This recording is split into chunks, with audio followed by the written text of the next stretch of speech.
we have before us the opportunity to forge for ourselves and for future generations a new world order, a world where the rule of law, not the law of the jungle, governs the conduct of nations.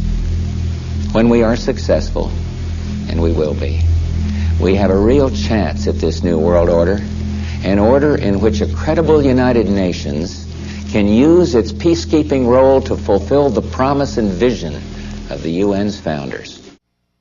There's a need for a new world order, but it has different characteristics in different parts of the world. The affirmative task we have now is to actually create a new world order. A world in which there is the very real prospect of a new world order. It's about the future of Europe and a new world order. After 1989, President Bush said, and it's a phrase that I often use myself, that we needed a new world order.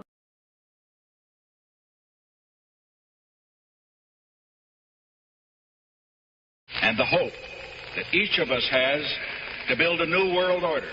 The pieces are in flux. Soon they will settle again. Before they do, let us reorder this world around us. So that the problem of the Bush presidency will be the emergence of a new international order. Within the next 4 years, we will see the emergence of a new international order. The beginning of a new international order. But today, with Asia already outproducing Europe, India and China are clearly becoming part of our new order. So, in conclusion, ladies and gentlemen, a new world is emerging. It is a new world order with significantly different and radically new challenges. I think his task will be to develop an overall strategy for America in this period when really a new world order can be created. It's a great opportunity. It isn't just a crisis. That this crisis, in the way that has developed, will require some kind of a world governance. Good evening, everybody. President Obama and British Prime Minister Gordon today calling for a new world order to tackle our global economic crisis.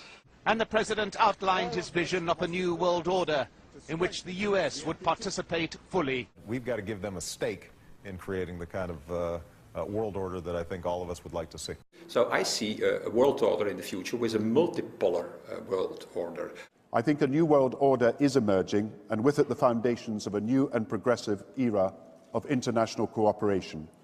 We have resolved that from today we will together manage the process of globalization to secure responsibility from all and fairness to all. And one of the ways it will drive the change is through global governance and global agreements. But in a globalized economy, we are going to have to take global responsibilities, and there is going to have to be some semblance of global governance.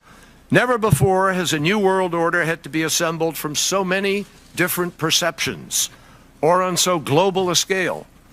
Nor has any previous order had to combine the attributes of the historic balance of power system with global democratic opinion and the exploding technology of the contemporary period.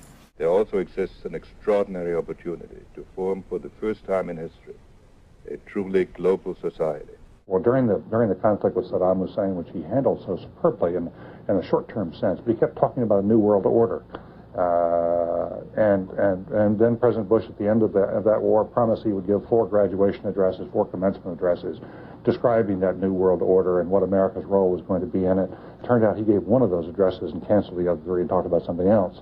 That's because they weren't ready yet. That in fact we're all going to have to give up a little bit of our sovereignty in order to make the world work. And I strongly believe India will be a central actor in the new world order. And this present window of opportunity during which a truly peaceful and interdependent world order might be built will not be here for too long. Already there are powerful forces at work that threaten to destroy all of our hopes and efforts to erect an enduring structure of global cooperation. Are you optimistic a global system can happen, from what we've heard so far. It could happen, and in fact it's in the works. But sir, just one thing, we could go on about how your family committed all these acts against society, but we just want to let you know the New World Order has no legitimacy, and that we as a people are not afraid, and we are waking up to the robber barons and the big banksters who are looting this economy with the Federal Reserve. Well, we just want to let you know the New World Order has no legitimacy, and that we as a people are not afraid, and we are waking up to the robber barons and the big banksters who are looting this economy with the Federal Reserve. Well,